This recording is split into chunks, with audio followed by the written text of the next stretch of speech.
दोपहर 2 बजे PMO India tweet करता है, प्रधानमंत्री श्री नरेंद्र मोदी 7 जून शाम 5 बजे देश को संबोधित करेंगे। घर दफ्तर से लेकर सोशल मीडिया तक सुगबुगाहट तेज हो जाती है। कयास कि अब क्या कहेंगे। ठीक 5 बजे मोदी आते हैं और 32 मिनट अनवरत बोलते हैं। इस दौरान 2 बड़ी बातें कहते हैं। पहली बात, 18 साल से बड़े सभी लोगों को 21 जून से अब केंद्र सरकार मुफ्त में कोरोना वैक्सीन देगी। राज्यों को अब इसके लिए कुछ भी खर्च नहीं करना है। दूसरी बात, देश के करीब 80 करोड़ गरीब लोगों को दीपावली तक मुफ्त राशन दिया जाएगा, यानी नवंबर तक। योजना वही प्रधानमंत्री गरीब कल्याण अन्न योजना। कोरोना के समय प्रधानमंत्री का देश के नाम ये 9वां संबोधन है, लेकिन 42 दिन बाद। पिछली बार 20 अप्रैल को आए थे, उसके बाद से हालात बिगड़ने शुरू हुए थे। चलिए अब इसको थोड़ा डिटेल से देखते हैं। पीएम की 32 मिनट की स्पीच को इन पॉइंट्स के जरिए समझिए। पहली, 2 बड़ी घोषणाएं। पहली, 18+ को केंद्र की तरफ से मुफ्त वैक्सीन। मोदी बोले, हमने फैसला लिया है कि राज्यों के पास वैक्सीन से जुड़ा जो 25% काम था, उसकी जिम्मेदारी अब भारत सरकार उठाएगी। ये व्यवस्था 2 हफ्तों में लागू की जाएगी। योग दिवस यानी 21 जून को सोमवार से सभी राज्यों में 18 वर्ष से ऊपर के लोगों को केंद्र सरकार मुफ्त में वैक्सीन उपलब्ध कराएगी। वैक्सीन प्रोडक्शन का 75% केंद्र खरीदेगी और राज्य सरकारों को मुफ्त देगी। किसी राज्य को वैक्सीन पर कोई खर्च नहीं करना होगा। देश में प्रोडक्शन का 25% प्राइवेट अस्पताल ले सकेंगे। वैक्सीन की कीमतों पर नियंत्रण के लिए तय किया गया है कि प्राइवेट अस्पताल एक डोज पर अधिकतम 150 रुपए ही सर्विस चार्ज ले सकेंगे। इसकी निगरानी का काम राज्य सरकार करेगी। दूसरी, दीपावली तक 80 करोड़ आबादी को मुफ्त राशन मिलेगा। मोदी ने कहा कि पिछले साल लॉकडाउन लगाना पड़ा तो प्रधानमंत्री गरीब कल्याण अन्न योजना के तहत 80 करोड़ देशवासियों को 8 महीने तक मुफ्त राशन दिया। दूसरी वेव के कारण मई और जून के लिए ये योजना बढ़ाई गई। अब सरकार ने फैसला लिया कि इस योजना को दीपावली तक आगे बढ़ाया जाए। नवंबर तक 80 करोड़ गरीबों को तय मात्रा में मुफ्त अनाज दिया जाएगा। मकसद यही है कि मेरे किसी भी गरीब भाई बहन को, उसके परिवार को भूखा नहीं सोना पड़े। इसके साथ ही उन्होंने 3 मुद्दों पर अपनी पीठ थपथपाई। पहला, दुनिया के हर कोने से ऑक्सीजन और दवा जुटाई। मोदी बोले, अप्रैल मई में ऑक्सीजन की डिमांड अकल्पनीय रूप से बढ़ी। केंद्र ने ऑक्सीजन रेल चलाई, एयरफोर्स और नौसेना को लगाया। लिक्विड ऑक्सीजन प्रोडक्शन में कम समय में 10 गुना बढ़ोतरी की। दुनिया के हर कोने से ऑक्सीजन लाई। जरूरी दवाओं के प्रोडक्शन को कई गुना बढ़ाया। विदेशों में जहां भी दवाइयां थी, वहां से लाने में कोई कसर बाकी नहीं छोड़ी। दूसरा, 23 करोड़ से ज्यादा वैक्सीन डोज दी। मोदी ने कहा कि दुनिया भी सोच रही थी कि भारत इतनी बड़ी आबादी को कोरोना से कैसे बचाएगा, पर जब नीयत साफ होती है और नीति स्पष्ट, इसके साथ ही निरंतर परिश्रम होता है तो नतीजे भी मिलते हैं। हर आशंका को दरकिनार करके भारत में 1 साल में ही 1 नहीं 2 make in India vaccine launch कर दी। हमारे देश के वैज्ञानिकों ने ये दिखा दिया कि भारत बड़े बड़े देशों से पीछे नहीं है। आज देश में 23 करोड़ से ज्यादा वैक्सीन डोज दिए जा चुके हैं।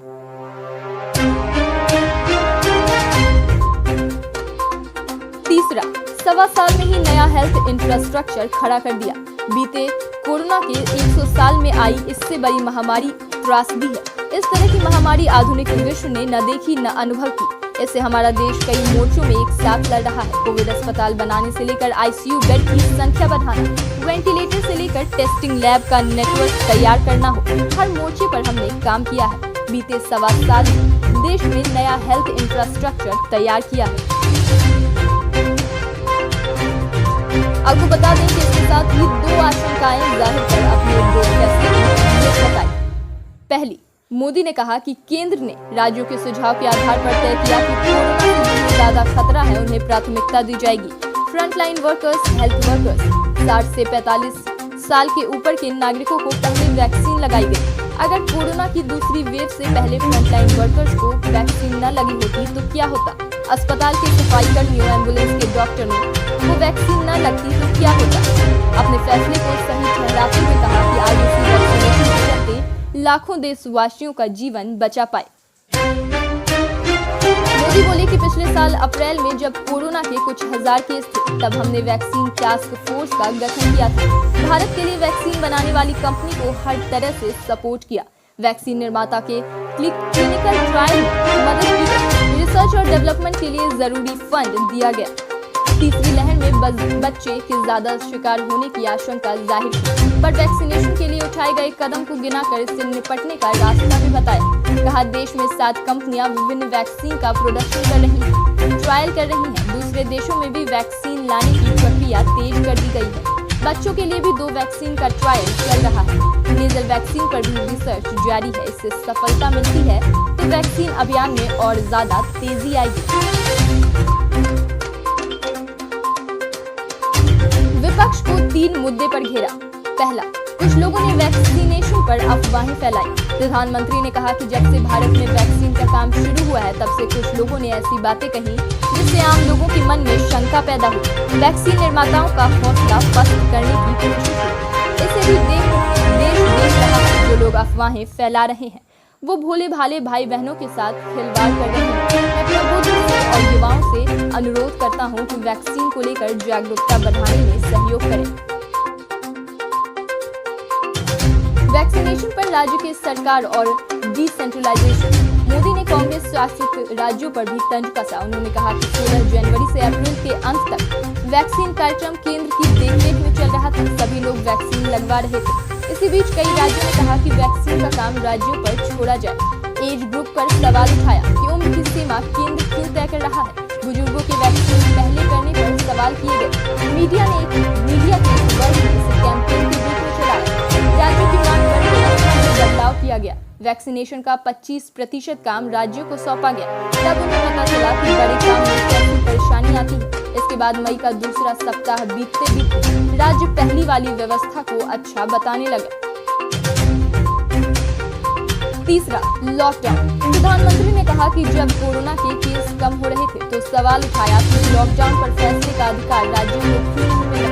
कहा गया कि स्वास्थ्य राज्य का विषय है, इसलिए इस दिशा में शुरुआत की गई। एक गाइडलाइन बनाकर राज्यों को दी ताकि वो अपनी सुविधा के अनुसार काम कर सकें।